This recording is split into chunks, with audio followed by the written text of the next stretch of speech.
Topic number 3, mental health and substance abuse.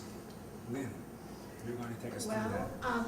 It's important to note that mental illness is the leading cause of disability in the United States for people between the ages of 15 and 44. Recent data suggests that more than 1 in 4 uninsured American adults have a mental illness, substance use disorder, or a co-occurring disorder. Many of these people will gain access to health care coverage as health reform proceeds. As you're aware, the current health care reform requires all plans to cover mental health and substance use treatment. However, equally important, the bills provide protection from discrimination to those obtaining coverage individually or through small group plans. HR 3200 would require all plans to have an essential benefit package with rehabilitative and habilitative services. And I think that that is terribly important because of the chronic nature of mental health conditions and substance abuse. These are chronic, reoccurring diseases, and they will require many episodes of intervention throughout the person's life. I think one of the greatest difficulties in treating these conditions is that we like to think of them as acute episodes. And that is not the nature of the diseases. And that is why parity is terribly important. Throwing a big book at somebody, a 12-step book at somebody with 15 years of alcoholism and drug addiction is not treatment. And a 28-day stay, no matter how luxurious or how plain, is not going to be the cure. And the same thing goes for mental illness.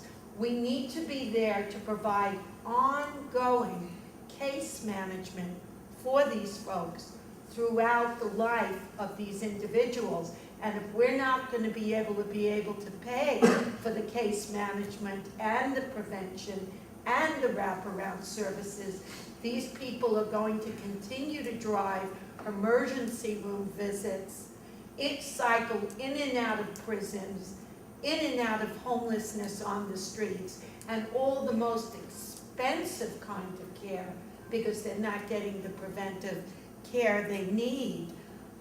One other point I want to say, and this is turning to workforce, that nonprofit employers have one primary carrot for attracting quality employees, and that's provision of quality benefits. Yet we all find that our health care premiums are more and more expensive and continue to rise each year.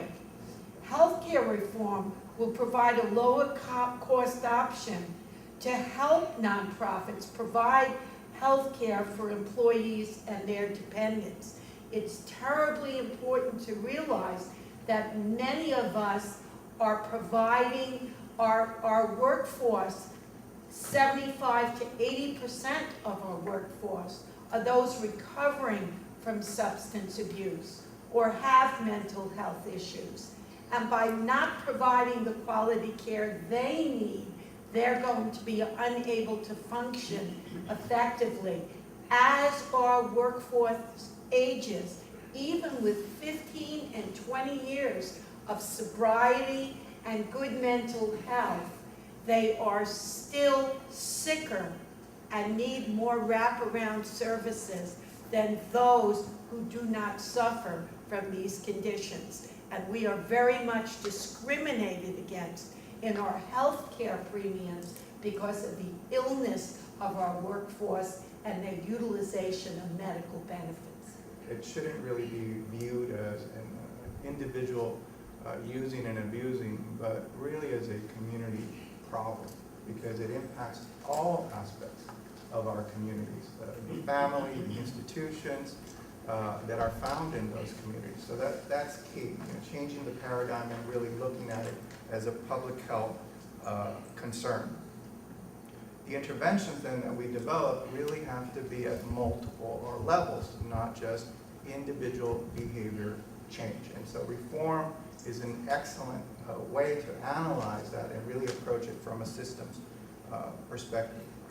Current treatment needs in our communities way surpass the resources available to address it. When you consider that about 82% of the population that actually needs treatment cannot currently receive it. 82% of the population that needs treatment today can. We are currently facing a crisis in alcohol drug treatment services where our population is aging, is a senior population. And that institutional knowledge is going to go away with those individuals unless we really develop, as part of this stimulus programs or as part of this health reform, a workforce initiative associated with alcohol, drug, and mental health service providers of the future, particularly those from ethnic, racial, minority groups, and who have an ability to speak a language other than English. Clearly sorely needed in our communities today. Very good. I heard a couple of points there, and this workforce thing keeps coming up. And I'm glad you set the tape on that, Lynn, Jose. You fill that piece in, because I wrote down to myself, do we have the same workforce problem here as we were just talking about before? Different, obviously, but so my question was, when you say workforce policy, in terms of national legislation, what needs to be done to replenish the aging workforce and or to attract people into this, not, I think it's fair to say, not from the outsider's point of view, all that. It looks like a difficult job, more difficult than being a physical therapist in a way. How do you attract people into that?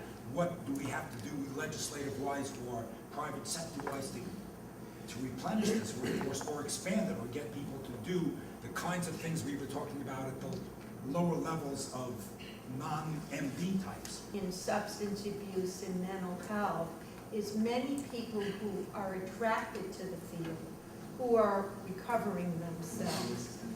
And I think that will continue to be true.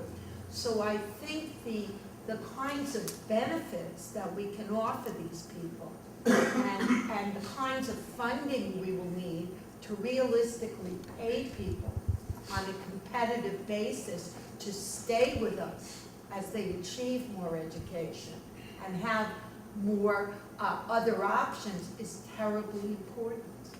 Clearly there has to be some sort of incentives to get people to want to teach. When it comes to nurses, it's very difficult to get a person out of the hospital and into the classroom because they're going to earn more as a nurse at a hospital in the private sector than they would at a local college. And sometimes the solution seems like it may be that simple, but it's not, because now you're competing with other sectors, and they're not going to be too happy at the fact that nurses are going to be incentivized, or nurse educators are going to be incentivized as opposed to them. So then you're dealing with unions. So how do we deal with that issue? And that's just a whole different kind of worms. But it needs to be addressed nonetheless. The cost, obviously, for them, it's very difficult for them to get federally funded loans to be able to get their education paid for to become psychologists. But actually, some of their traineeships, like we have internship, where we actually pay our interns and residents. In most cases, for psychologists, when they do their traineeships, they have to pay the person who's training them.